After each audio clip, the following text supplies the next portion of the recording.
la radiología, qué es la radiología y cómo se originó todo esto.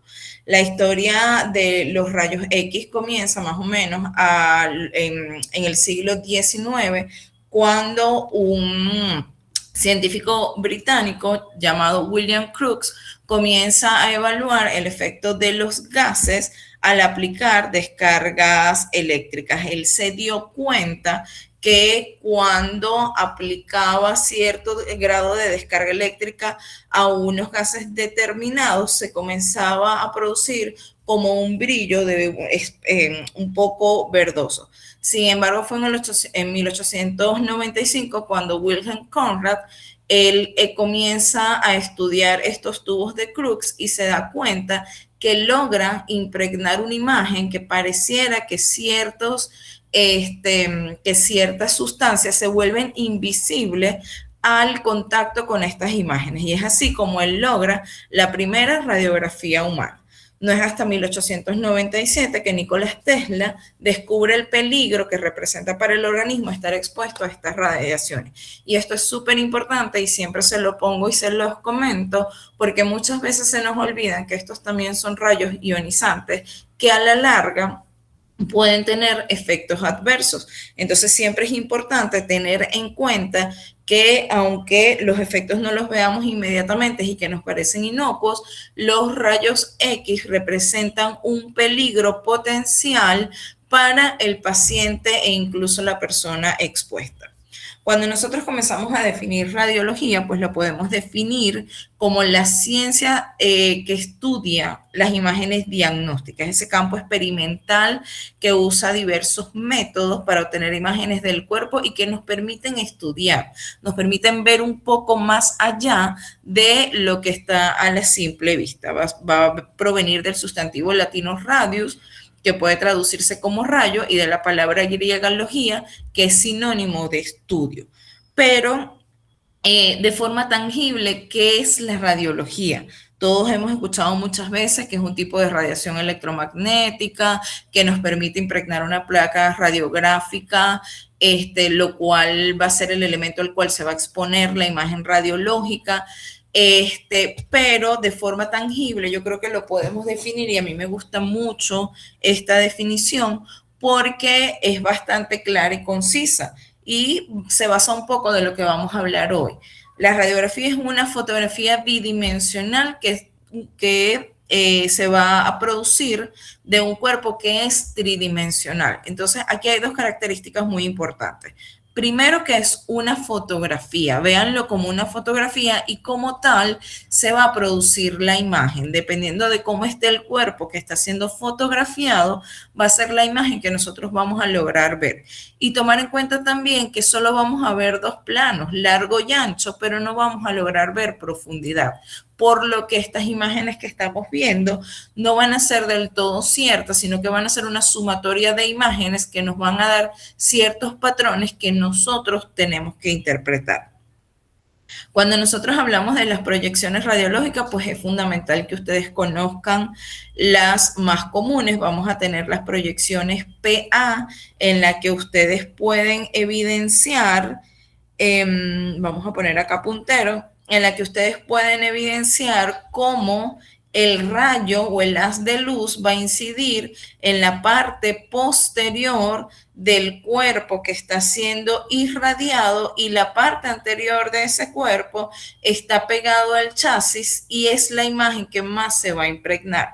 Entonces, cuando nosotros hablamos de una radiografía póster o anterior, tenemos una radiografía o una imagen que va a irradiarse desde la parte posterior para que se impregne en imagen la parte anterior.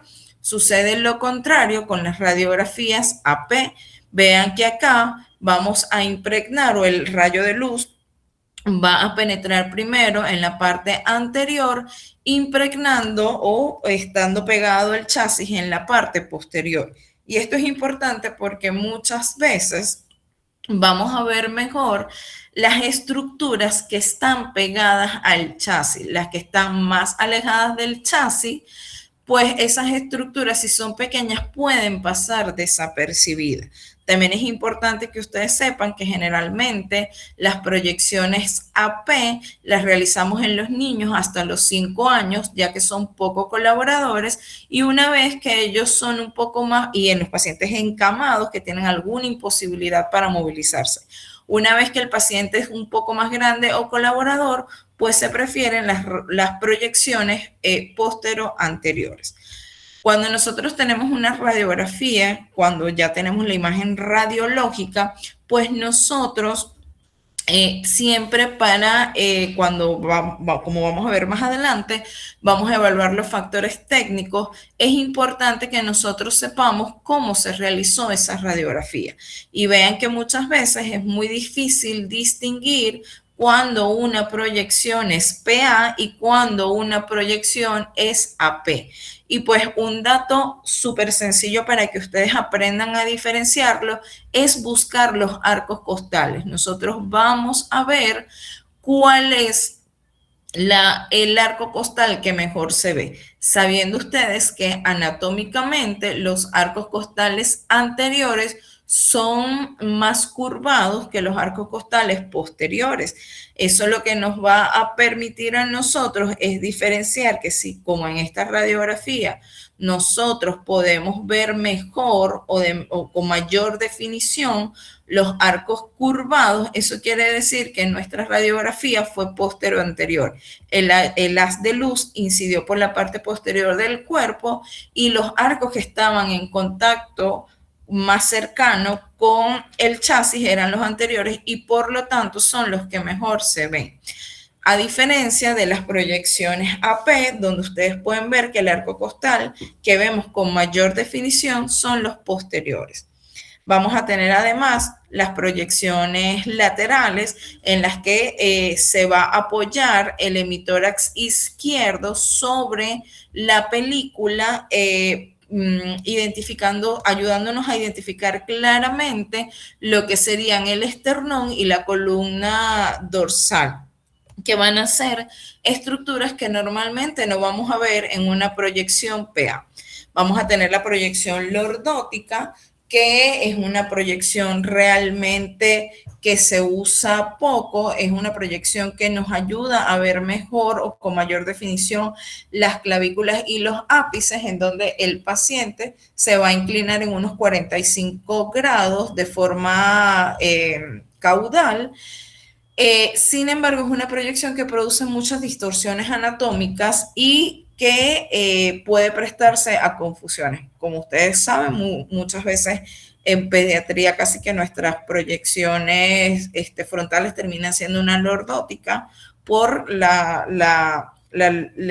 dificultad que supone hacer que el niño se quede quieto. Vamos a tener además las proyecciones de cúbito lateral, que generalmente ustedes están acostumbrados a describirlas como de cúbito lateral con rayos horizontales, pero toda radiografía de cúbito lateral va a llevar los rayos horizontales, así que con que ustedes digan que es de cúbito lateral es suficiente. En este tipo de radiografía es útil cuando nosotros queremos corroborar que hay presencia de líquido libre pleural. Vemos una imagen en la frontal que es sugestiva y pues acostamos al paciente para ver si hay movilización de ese líquido, porque recordemos que en la pleura se va a comportar el líquido igual como se comporta, por decirlo de alguna forma, en una botella de agua. Si usted tiene la botella paradita, el líquido va a estar abajo. Si usted puesta en la botella, el líquido se va a dispersar hacia el sitio donde está la mayor gravedad. Y las proyecciones oblicuas, que son útiles para evaluar costillas y se pueden usar de forma complementaria cuando tenemos imágenes nodulares pulmonares y nos ayudan a definir o a diferenciar si esas lesiones realmente están en parénquima pulmonar o se encuentran en el tejido celular subcutáneo. Otra cosa que es muy importante es que ustedes aprendan a diferenciar cómo es la forma del tórax, que varía de acuerdo al grupo etario. Mientras más pequeño es el paciente, vean que vamos a tener un diámetro longitudinal mayor que el diámetro transversal. A medida que el paciente va creciendo, este diámetro va igualándose. En el lactante vemos que ese diámetro ya comienza a invertirse hasta tomar forma trapezoide en el preescolar, y en la adolescencia ya toma la forma de lo que sería el tórax del adulto, donde prácticamente los diámetros longitudinal y transversal se igualan. Cuando nosotros vamos a evaluar una radiografía de tórax, y esto sí les digo, tómenle captura, háganle foto, porque esto es súper importante que ustedes sistematicen cuál va a ser la forma de evaluación de su radiografía de tórax. Primero y muy importante, ustedes tienen que evaluar la identificación de esa radiografía de tórax, nombre, sexo, edad y fecha, porque muchas veces hemos tenido errores diagnósticos por confundir las radiografías de tórax que no están adecuadamente identificadas. Y ahí también es importante que ustedes siempre estén pendientes de cuál es la forma del tórax, porque esto puede prestarse a confusiones, sobre todo hoy en día, donde nosotros las radiografías que evaluamos son fotos de una foto, donde les entregan un acetato que no está identificado. Entonces siempre es muy importante que ustedes velen que esas radiografías estén identificadas, y muy importante que tengan la fecha, porque eso les va a permitir a ustedes hacer el seguimiento radiológico de ese paciente. Luego vamos a evaluar lo que son los factores técnicos. ¿Está mi radiografía centrada, penetrada, colimada, inspirada? Recuerden que yo al principio les decía que esto va a ser una especie de foto, y pues así es. Si ustedes se pegan mucho la cámara a la cara, pues la nariz se le va a ver más grande. Si ustedes se voltean, se les va a ver un poquito más de pancita. Y con la radiografía pasa lo mismo. Si ustedes no tienen factores técnicos adecuados, la imagen que ustedes pueden estar viendo puede ser una imagen que esté magnificada por la forma como se tomó esa radiografía, y ya vamos a ver más adelante cómo incide. Luego vamos a hacer evaluación de lo que es el continente, partes blandas y partes óseas, hacer seguimiento, ver cómo están las paredes. Técnicos, pues tenemos que hablar de la inspiración, penetración y centraje.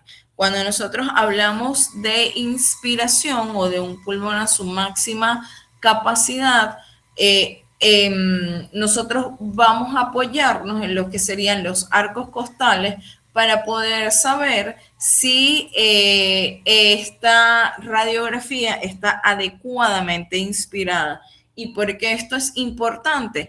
Imagínense, muchachos, que ustedes se toman una foto completamente erguidos, completamente estirados, se van a ver mucho más planos, mucho más estilizados, que si ustedes se toman una foto completamente encorvado. Ahí van a tener imágenes que se van a juntar y que no les va a permitir a ustedes ver con claridad todos los elementos que pudiesen estar presentes.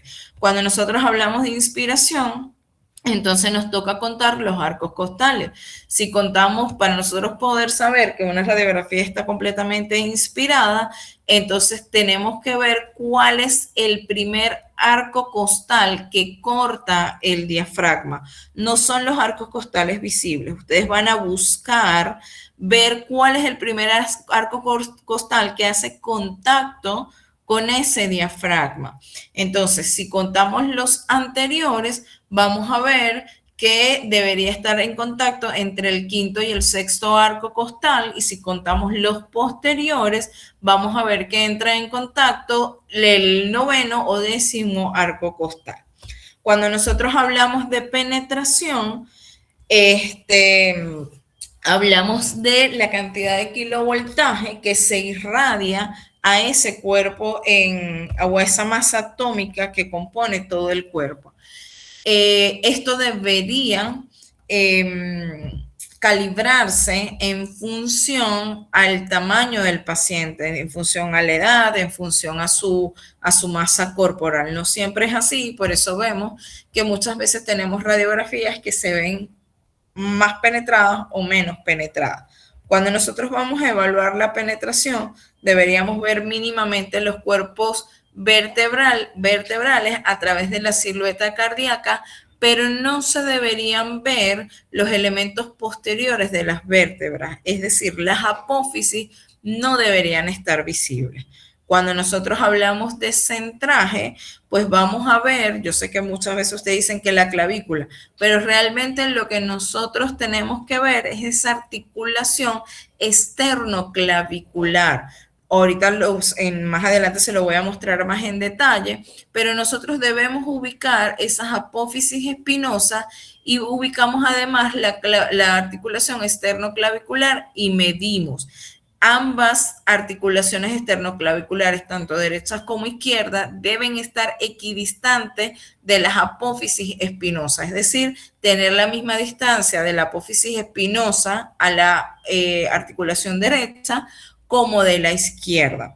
Si ustedes tienen una radiografía que no está adecuadamente centrada, el cuerpo va a perder el contacto que tiene con el chasis y eso va a hacer que la parte que esté más alejada del chasis se vean menos las estructuras y la parte que está pegada al chasis puede haber magnificación de las imágenes.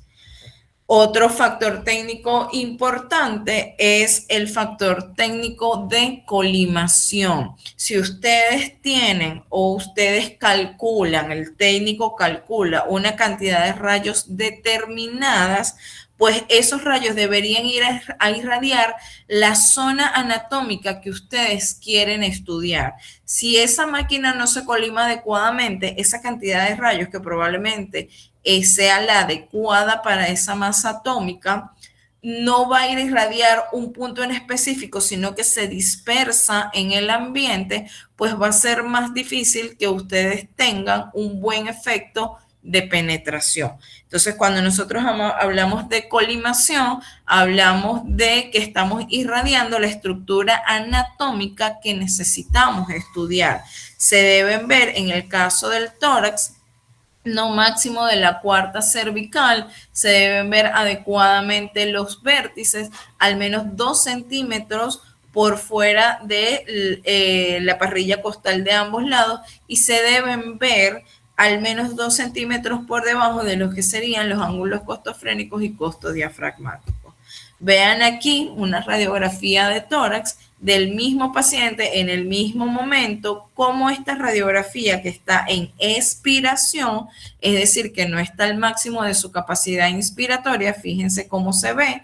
Cuando nosotros comenzamos a contar, comenzamos 1, 2, 3 y el primer arco costal que corta el diafragma sería el cuarto. Y fíjense la diferencia, cómo esa silueta cardiomediastínica se ve mucho más agrandada, cómo no logramos ver bien los parénquimas pulmonares, a diferencia de esta otra radiografía donde vemos que 1, 2, 3, 4, 5, el sexto arco costal es el que corta aquí el diafragma y vean cómo esa imagen radiológica cambia completamente en un mismo momento.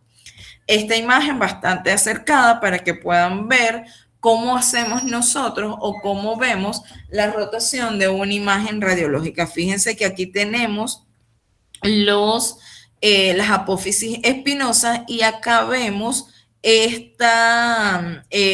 la articulación esternoclavicular y fíjense que si trazamos una línea imaginaria entre la apófisis espinosa y la articulación debe ser una distancia lo más parecida posible. Fíjense acá cómo cambia la imagen cuando tenemos un kilovoltaje bajo en la que las estructuras más anteriores se pueden ver resaltadas y pueden haber imágenes que nos hagan pensar en lesiones parenquimatosas. Incluso vean cómo impresiona una pleura bastante engrosada y cuando tenemos kilovoltaje alto pues pareciera que acá se ve mejor, pareciera que hubiera un cierto efecto de atrapamiento aéreo. Entonces, fíjense cómo los factores técnicos que ustedes tienen que evaluar cuando comenzamos a ver radiografías de tórax son muy importantes. Una vez que ustedes han evaluado sus em, factores técnicos, tal como lo dijimos en el decálogo, ustedes deben comenzar a evaluar entonces los contornos óseos, reconocer las estructuras óseas más importantes como las clavículas, las escápulas, que dicho sea de paso, no se lo mencioné previamente, pero uno de los factores técnicos importantes o una de las cosas importantes que incluye el factor técnico de colimación es la escápula. Es importante que los pacientes levanten los brazos para forzar la salida lo más posible de la escápula, ya que si nosotros tenemos inclusión de la escápula en el tórax o en la imagen radiológica, pues podemos comenzar a ver una densidad extra que nos puede atenuar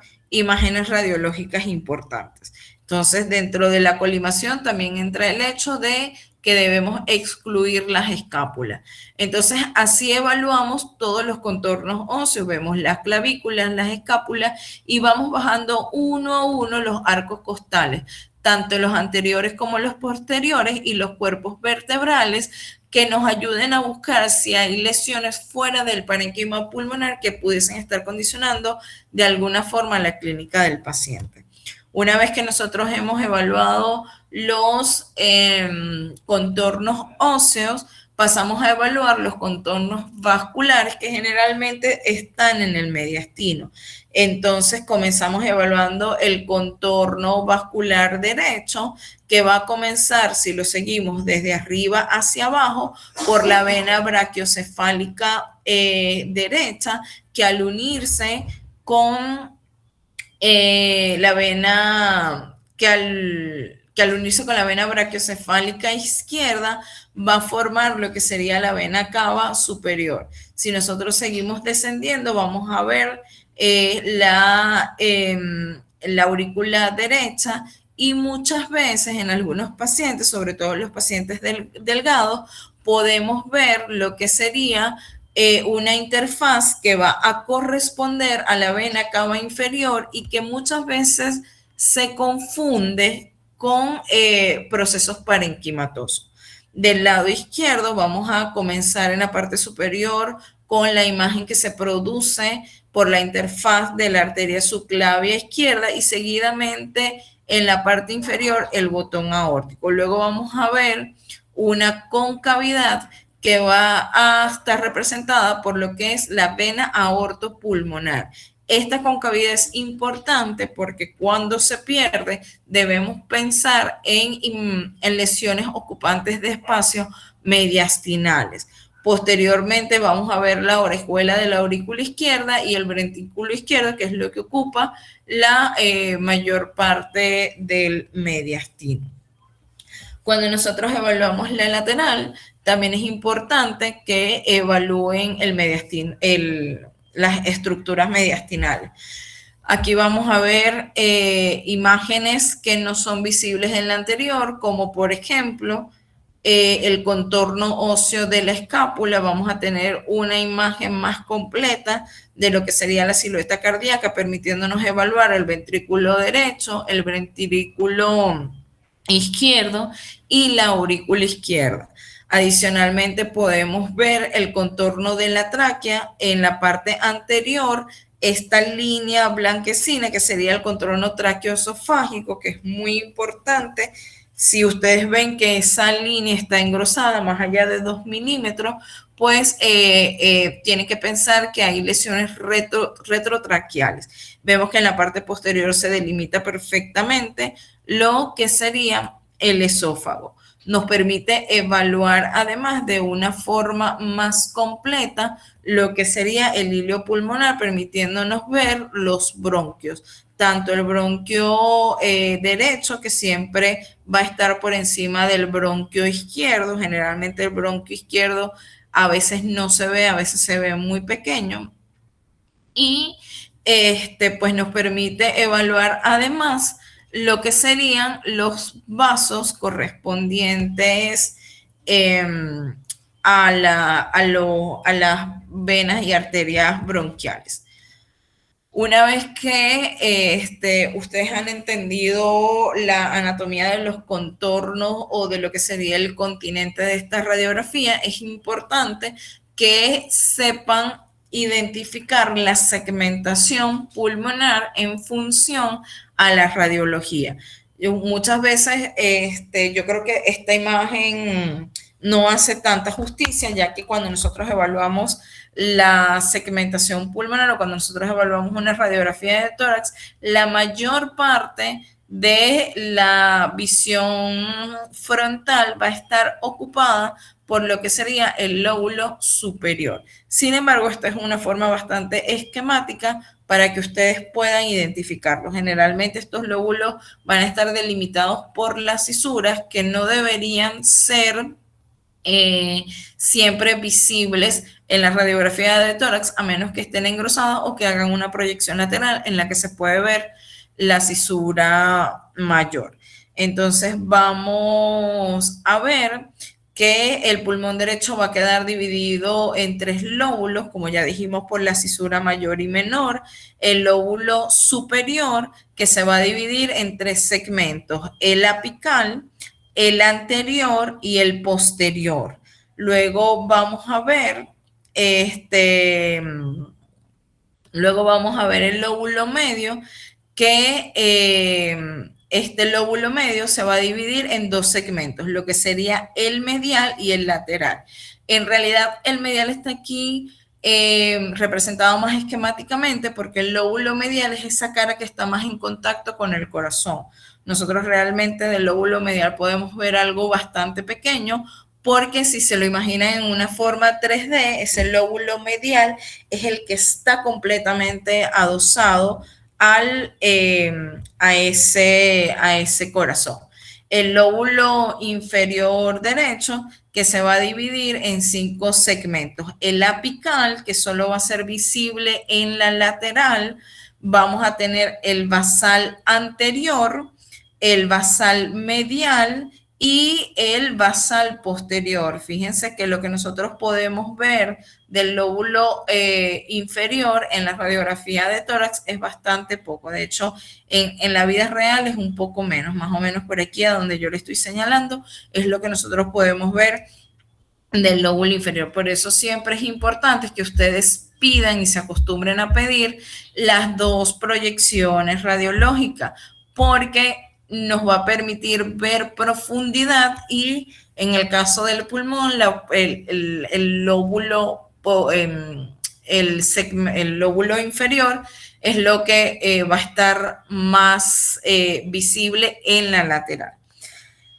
El pulmón izquierdo se va a dividir en el lóbulo superior e inferior, como ya saben, por la cisura mayor. El superior se va a dividir en 4 segmentos, el segmento ápico posterior, el segmento anterior y los segmentos superior e inferior. Y el lóbulo inferior se va a dividir en 4 segmentos, como ya lo dijimos, el apical y los 3 segmentos basales, que como ustedes ven, van a estar más visibles en la lateral. El segmento que ustedes ven marcado aquí, que muchos autores lo denominan como lingular, otros lo denominan como el inferior. Las cisuras, como les dije, van a separar los distintos lóbulos pulmonares, pueden ser completas e incompletas. Generalmente se pueden ver como una línea muy fina. En pediatría no son tan visibles.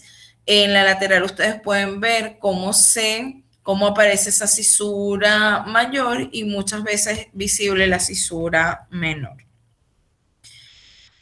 La pleura es un espacio que va a estar limitado tanto por la pleura visceral como la pleura parietal. Generalmente no debe ser visible a menos que haya alguna patología que se asiente en la pleura que haga que la misma se pueda visibilizar. El diafragma, generalmente se puede evaluar el contorno de ambos diafragmas sin ningún tipo de dificultad. Vemos que el diafragma derecho va a estar bien delimitado sobre una densidad homogénea que va a corresponder al hígado, mientras que el hemidiafragma izquierdo se va a estar, se va a ver bien limitado por una colección o una burbuja de aire que va a corresponder a la burbuja gástrica. Es importante que ustedes sepan que el diafragma no debería tener una separación mayor de 2 centímetros entre lo que sería la burbuja gástrica y el parénquima pulmonar. Si hay una separación mayor, piensen que pueden haber patologías de asiento allí. Del lado derecho, generalmente el diafragma está a unos 2 centímetros por encima del hemidiafragma izquierdo por la presión que ejerce el hígado sobre el mismo. Fíjense que aquí hay dos patologías distintas. Vemos primero un diafragma en el que logramos ver completamente la silueta diafragmática. Fíjense que aquí hay aire que se está interponiendo entre la silueta cardíaca y el diafragma. Generalmente, aunque el diafragma es un solo músculo, nosotros lo podemos llegar a ver separado como si fuera dos partes radiológicamente, y va a estar separado por ese corazón. Y a diferencia de esta patología, donde nosotros no podemos identificar el borde diafragmático izquierdo, este es un paciente que tiene una hernia diafragmática, hay un agujero, por decirlo de alguna forma, en ese diafragma que permite la entrada al parénquima pulmonar o al espacio torácico de las asas intestinales. El timo es bastante importante que ustedes lo sepan reconocer, porque puede ser un problema, sobre todo si ustedes no están familiarizados con las distintas configuraciones que él puede tener. El timo es generalmente visible hasta los 2-3 años. Se suele decir que el timo calla cuando el niño habla, es decir, que cuando el niño comienza a hablar de forma fluida, el timo debería desaparecer o hacerse invisible en la radiografía de tórax.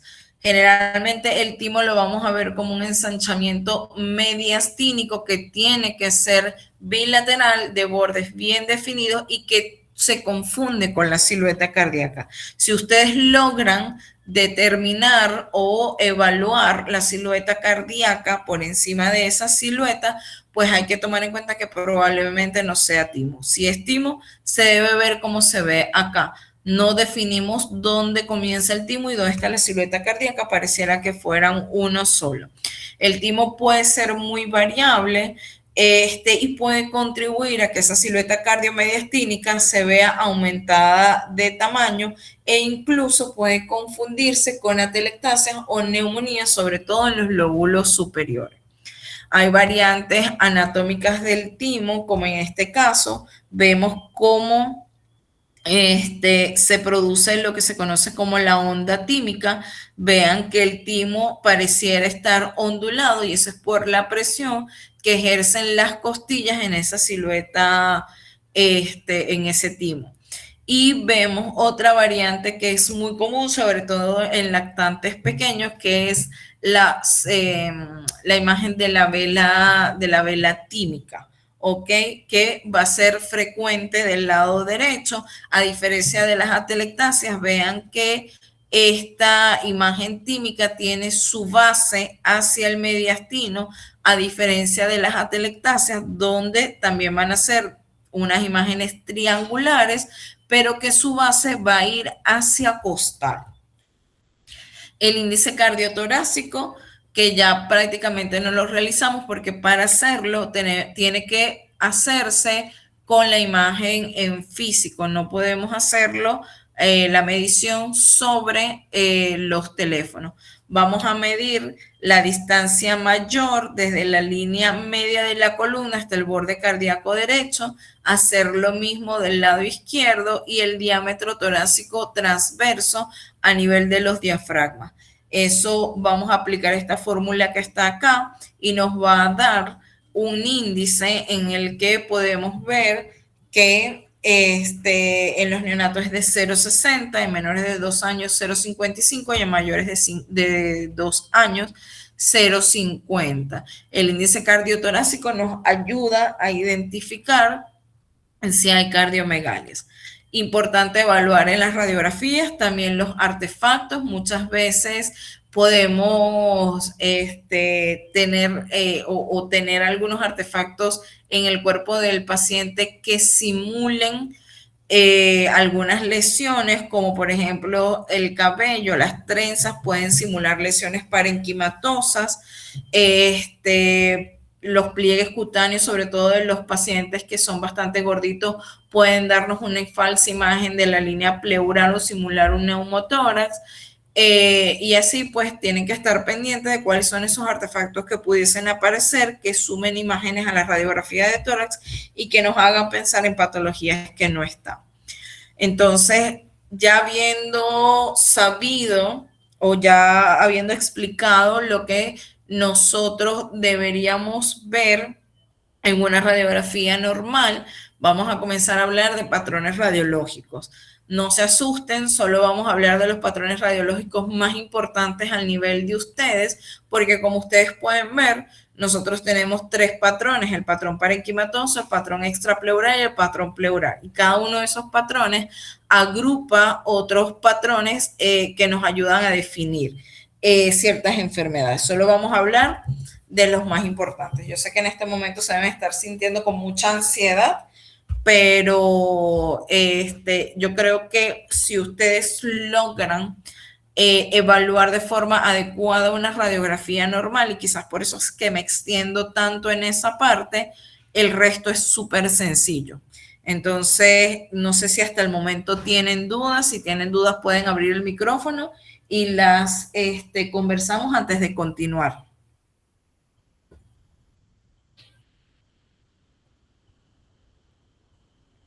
Bueno. Por ahora todo bien, doctora. Ok, entonces vamos a comenzar a hablar de patrones. Vamos a hablar del patrón alveolar. Las lesiones alveolares son todas aquellas lesiones donde vamos a sustituir el aire que normalmente debería estar en los alveolos por un tipo de densidad distinta que puede ser exudado o transudado. Recuerden que los alveolos se van a ver así como ven en esta imagen, como una especie de racimos de uva, y estos alveolos van a tener una característica importante que son los poros de Kern y los canales de Lambert.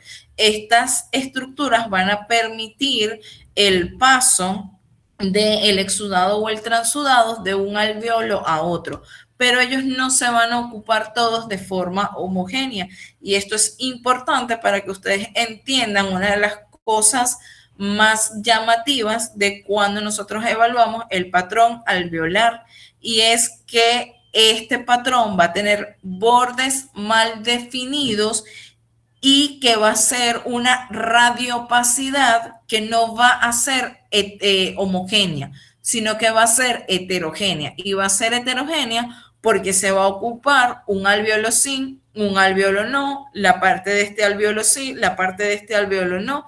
Y eso va a hacer que las imágenes alveolares tengan una especie de aspecto algodonoso.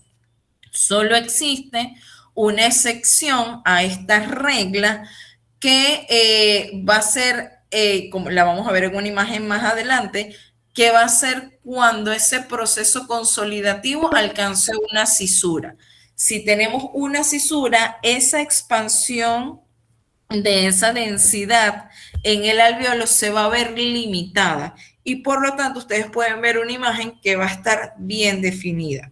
Entonces, como puntos importantes, para que una lesión sea alveolar, tiene que tener borde mal definido, tiene que ser de aspecto heterogéneo, va a sistematizar, lo que quiere decir que se va a ir produciendo de un sitio al que está al lado y no va a ser como salteado, y que van a tener tendencia a coalescer. es decir, van a tener tendencia a irse juntando. Otra cosa que es muy importante y que te asegura sí o sí que tienes un patrón alveolar es la presencia de broncograma aéreo. Si hay broncograma aéreo, te asegura que es un patrón alveolar, que es bastante típico de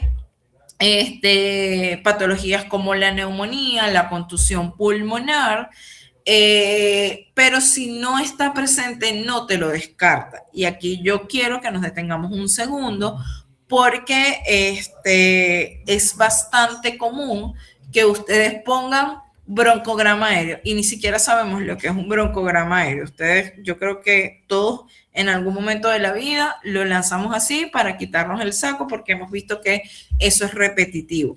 Pero yo quiero que ustedes se lleven de aquí, muchachos, que un broncograma aéreo es la visualización de la luz bronquial en el seno de una opacidad. ¿Qué quiere decir eso? Usted tiene un pulmón donde hay un manchón blanco radiopaco porque dejó de haber aire y ahora hay un líquido, y en el seno de esa imagen blanquecina se puede ver cómo aparece el bronquio lleno de aire y se ramifica. Eso es un broncograma aéreo. Imagínenselo como una lesión blanca que tiene en el medio una imagen negra en forma de bronquio. Entonces, eso es muy importante que ustedes lo sepan y se lo lleven para el resto de su vida.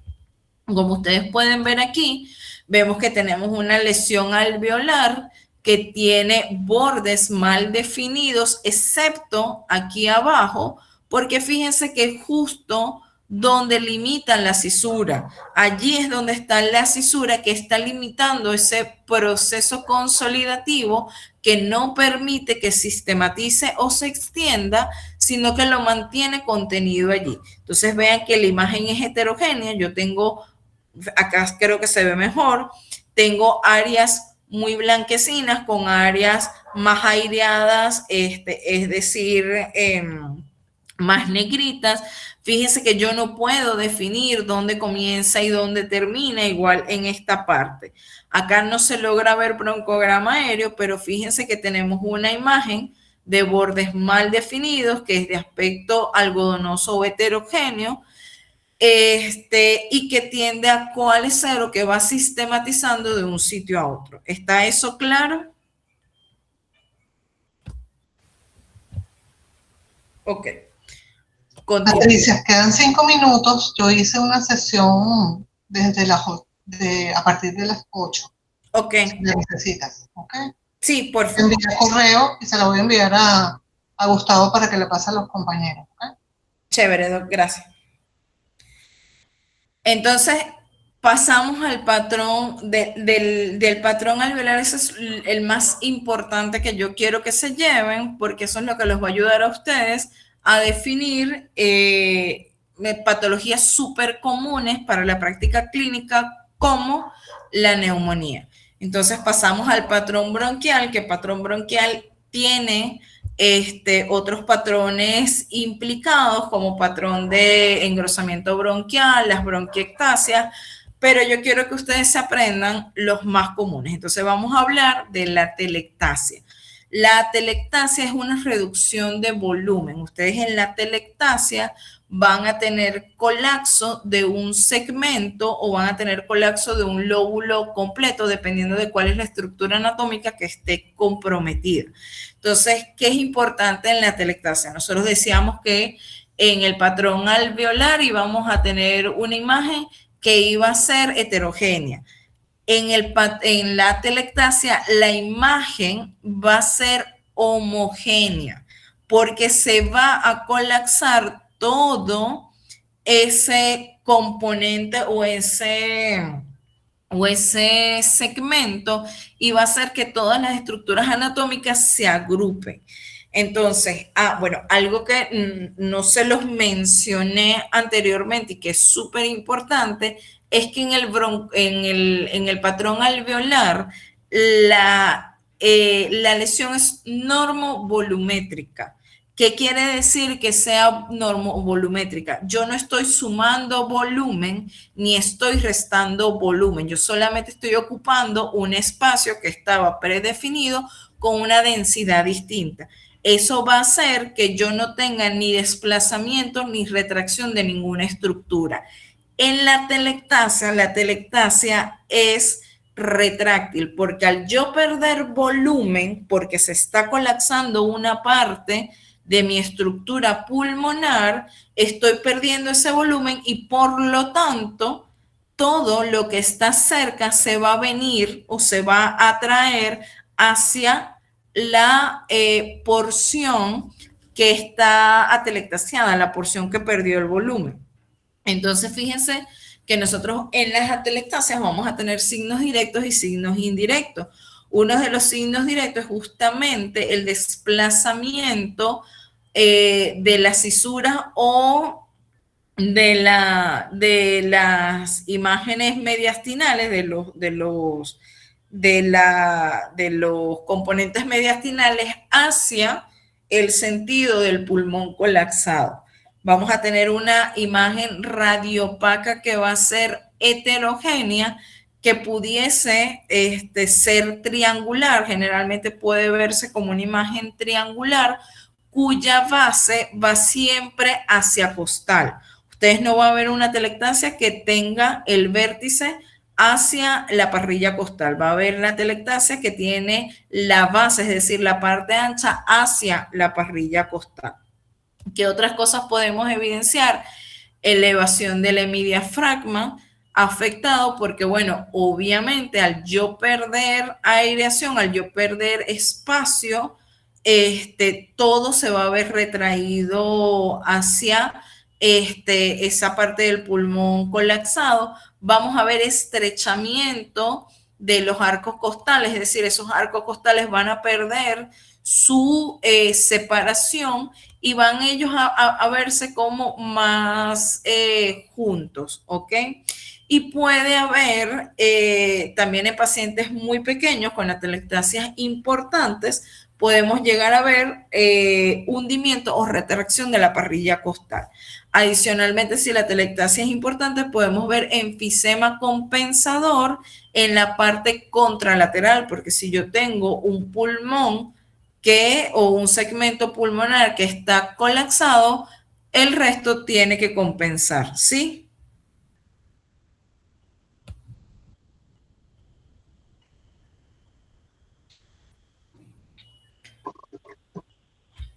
Ok. Entonces, creo que vamos a dejarlo hasta aquí y nos conectamos a la nueva sesión porque ya falta un minutico, ¿les parece? Sí. Ok. La llamada y nos conectamos en la otra sesión. Chévere. Voy entonces a la otra sesión.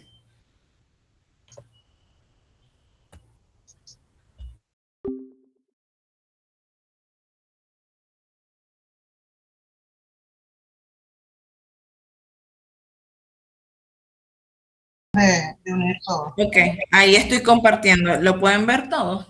Sí, se ve perfecto. Ok, perfecto.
Ok, entonces vamos a continuar.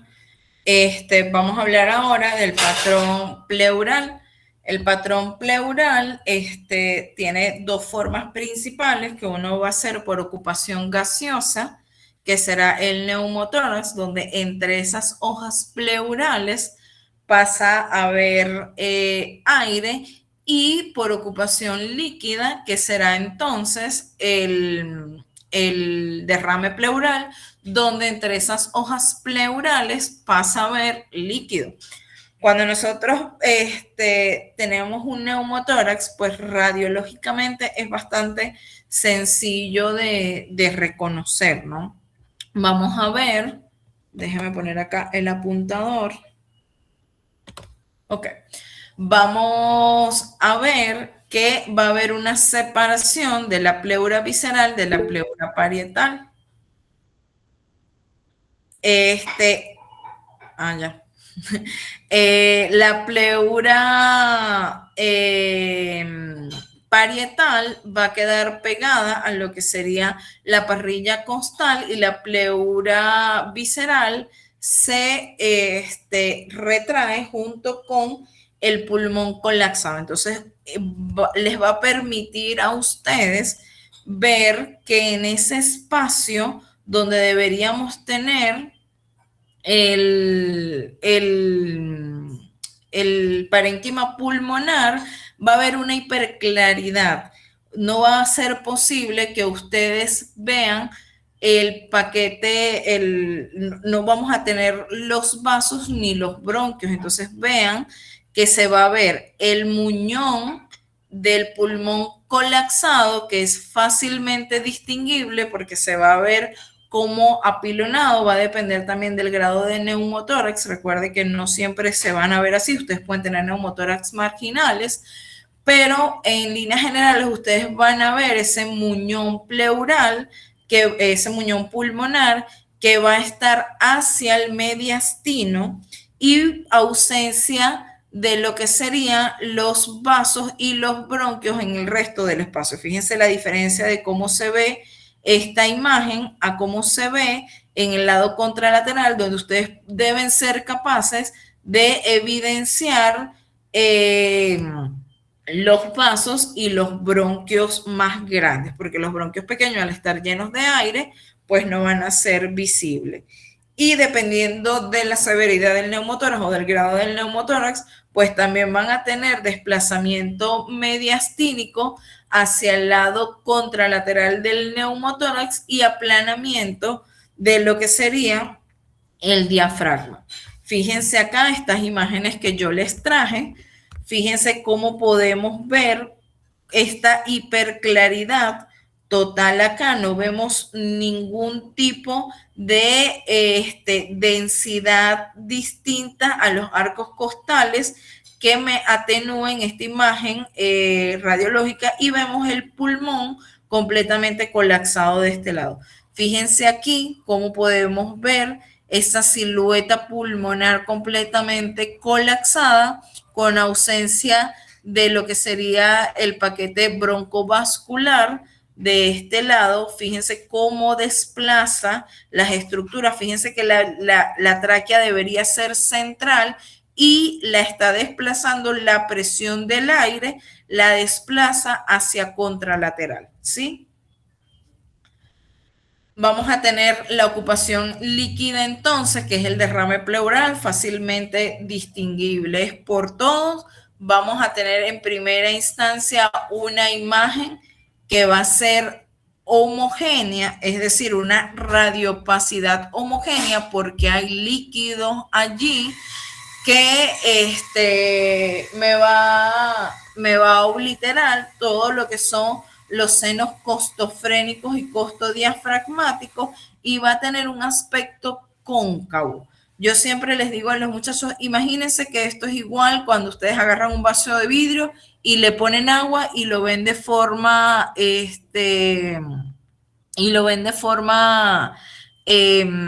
frontal. Ustedes van a ver cómo el agua hace una pequeña concavidad. Ahora imagínense que le ponen un hielo arriba, va a hacer que esa concavidad se hunda más. Y esto es por efecto de la presión que hace el pulmón sobre el líquido que está allí libre.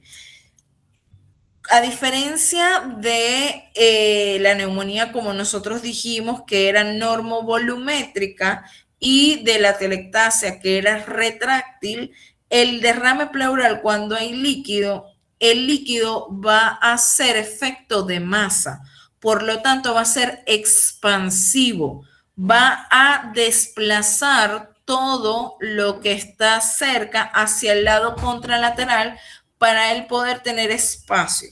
Entonces, vamos a tener, recapitulando un poco, una imagen radiopaca que va a ser homogénea con una concavidad superior, que es lo que conocemos como la línea de Damasou, que va a desplazar las estructuras adyacentes. Y si nosotros decíamos que en la telectasia había pérdida de volumen y por lo tanto iba a haber acortamiento de los espacios entre los arcos costales, pues aquí, como va a haber adición de un volumen distinto, va a haber ensanchamiento de esos espacios intercostales.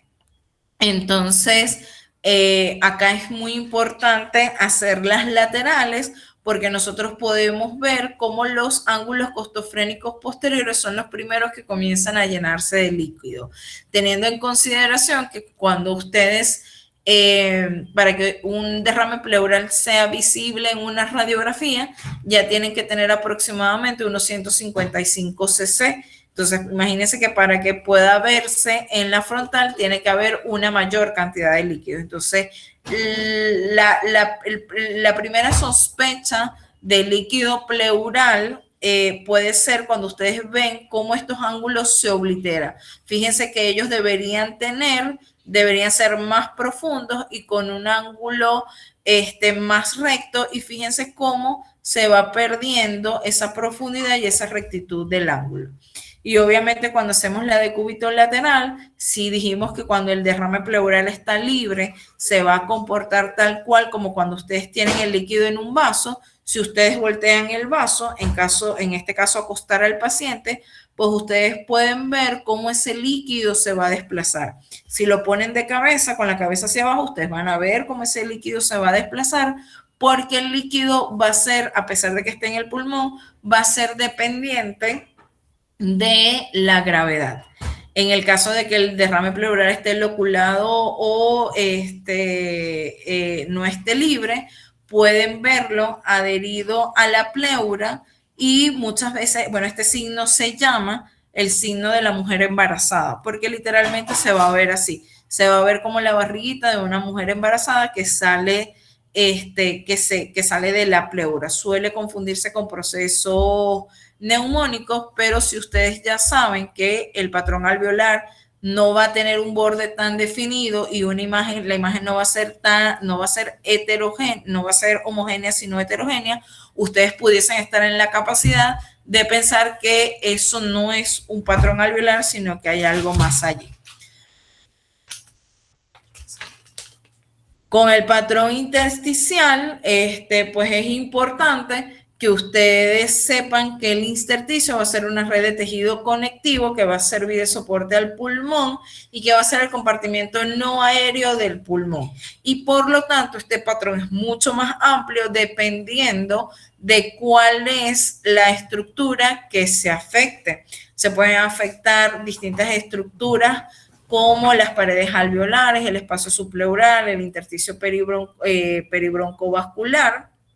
Y por lo tanto nos va a dar distintas imágenes radiológicas. Esta es una clasificación bastante reducida. Podemos ver que vamos a tener el patrón lineal, patrón reticular, que es como si hubiesen lanzado una malla sobre ese pulmón. Vamos a tener el patrón retículo nodular, donde vamos a tener rayita, punticos correspondiente a lo que serían los nódulos por lo que es engrosamiento del intersticio centrolobulillar. Vamos a tener el patrón micronodular, el patrón nodular, y también además el patrón en vidrio esmerilado, que se puso muy en boga en la época de COVID.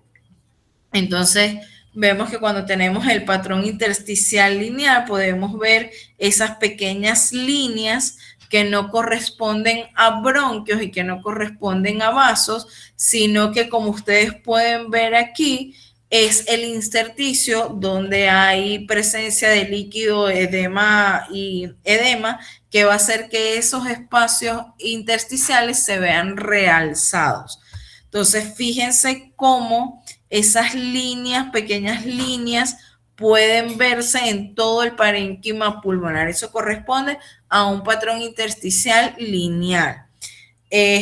Fíjense, yo no sé si ustedes recuerdan que el intersticio pulmonar va a tener una forma aproximada como de hexágono.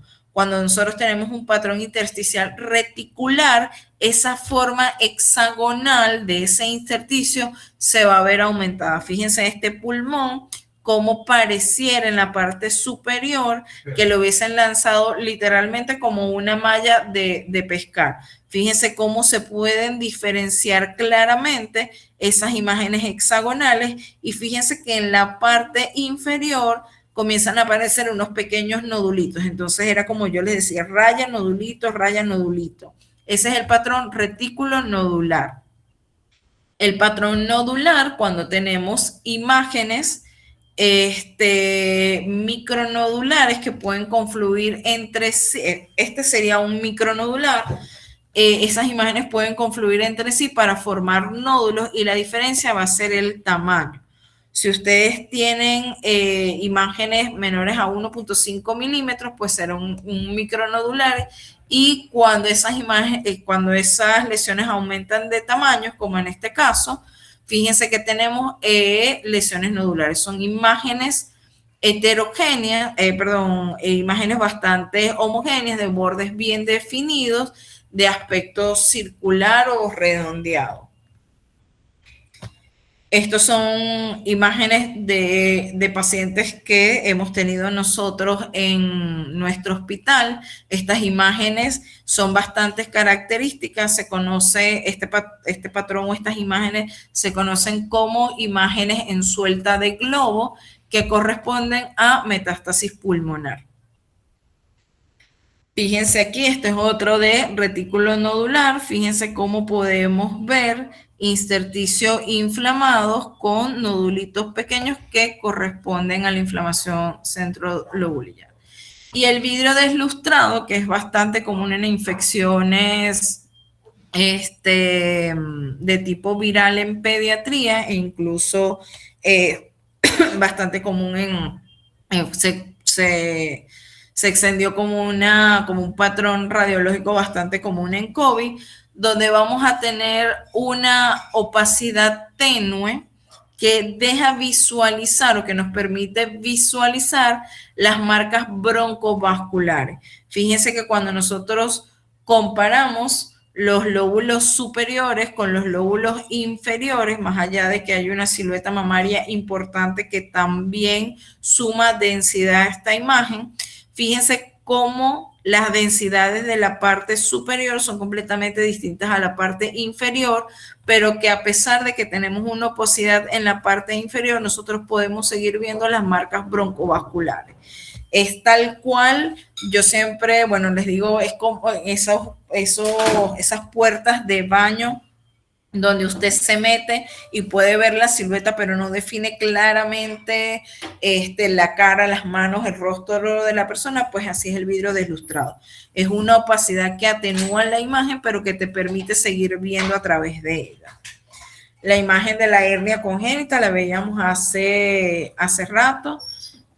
No nos permite diferenciar lo que sería el contorno diafragmático, y adicionalmente vemos imágenes radiolúcidas o hidroaéreas que son expansivas. Fíjense cómo desplazan la tráquea, cómo desplazan todas las estructuras mediastinales hacia el lado contralateral, porque está ocupando el espacio del pulmoncito. Fíjense cómo acá prácticamente es imperceptible la imagen hidroaérea, pareciera que ahí hay algo, pero no se define bien. Y cuando hacemos la lateral, pues observen cómo nosotros logramos identificar claramente no solo el defecto en el diafragma, sino la entrada de las asas intestinales. Este es un estudio de tipo esofagograma que se realizó a este mismo paciente, donde nosotros podemos ver cómo incluso parte del estómago entra al tórax del paciente. Entonces, muchachos, ya esto para finalizar, yo quisiera que alguno de ustedes, en función a lo que ve acá, nos pudiese decir, esta es una imagen que nosotros conocemos como pulmón opaco. Entonces yo quisiera que algunos de ustedes nos pudiese decir qué piensa que es esta imagen y por qué, a qué patrón radiológico pudiese corresponder. Yo puedo pensar que es un derrame pleural. ¿Por qué? Porque no veo ningún tipo de línea ni de figura, sino que es una radiopacidad como homogénea completa en un hemitórax. Y adicionalmente a eso, ¿qué te hace pensar que esto, porque tú puedes tener una radiopacidad completa así igual y ser una telectasia, pero qué te hace decir a ti, yo podría poner las manos al fuego de que eso es un derrame pleural?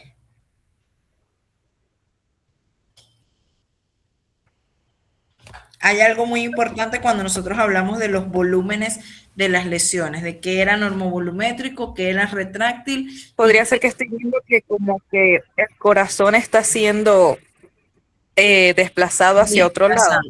Correcto, entonces fíjate que es una imagen que si bien puede ser mixta y tener varias densidades, tú tienes que asegurar que allí hay líquido porque tienes una radiopacidad que es homogénea, no te permite a ti ver la línea del diafragma y que adicionalmente te está desplazando estructura. Fíjense cómo la tráquea es desplazado, cómo la silueta cardíaca también es desplazada. Entonces, sí, esa es una imagen de un derrame pleural. Y esta imagen que también es un pulmón opaco, ¿quién se anima a decirnos qué puede ser? Otro que no está Rosángel. Fíjense que es una imagen que es prácticamente igual a la otra, un pulmón completamente blanco que uno lo ve y dice, ay mi Dios, pero dos detallitos puntuales te pueden hacer a ti diferenciar ese derrame que vimos anteriormente de esto.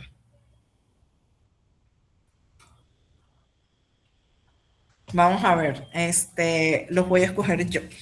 Gabriel.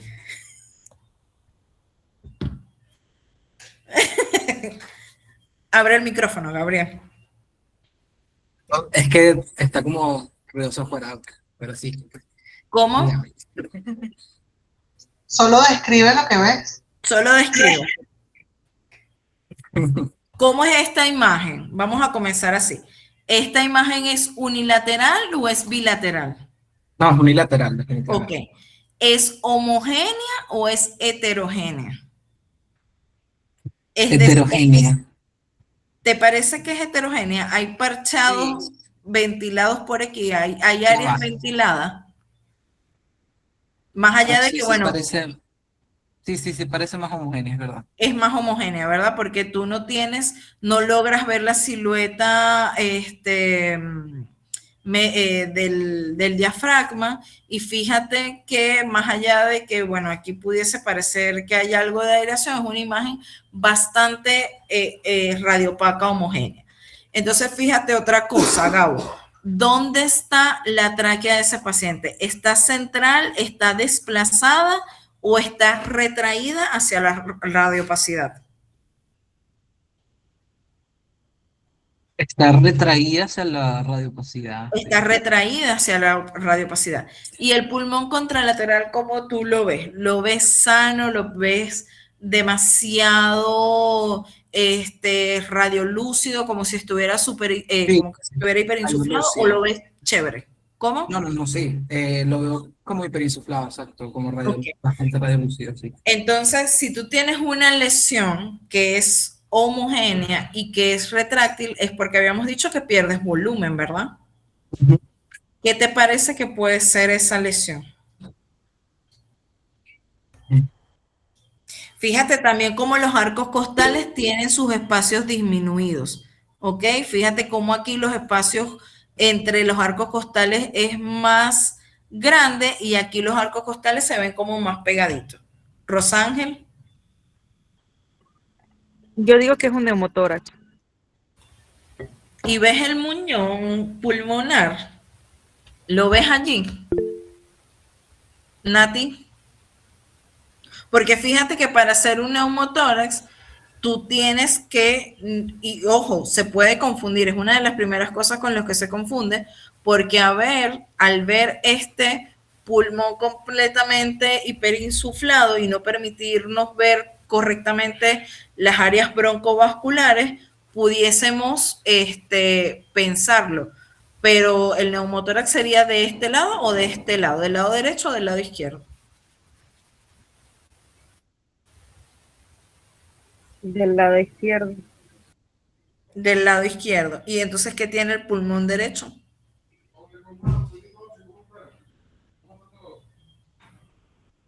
Ok, vamos a darle chance a Nati para que... ¿Cómo? Ajá, cuéntanos, Nati.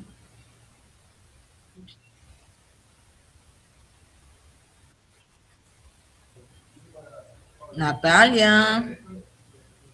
Profe, podría ser ¿Aló? un ¿Me escucha? pulmón. No habla nadie. Ajá. ¿Es atelectasia? Sí, fíjate que tienes una radiopacidad que es homogénea y que te retrae todo lo que está en el mediastino hacia sí mismo, ¿ok? En verdad, este paciente no es una telectasia, era una hipoplasia pulmonar congénita, pero hace el mismo efecto de la telectasia, ¿ok? Porque hay pérdida del volumen allí y por ende todo lo que está en mediastino, al no haber volumen allí, se retrae.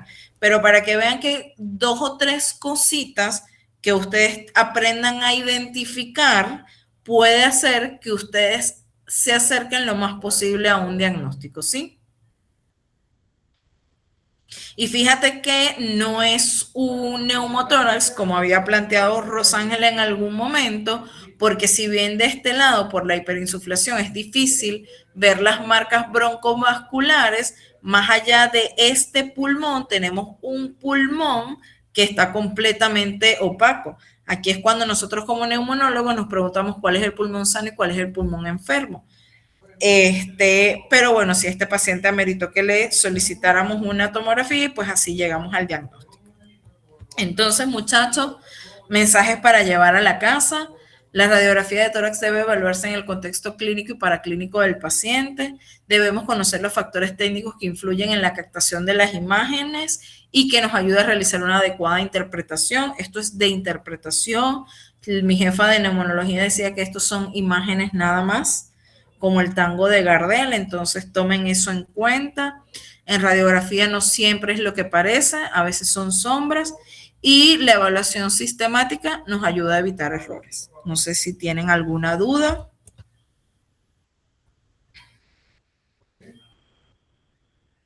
Todo perfecto, doctora, gracias.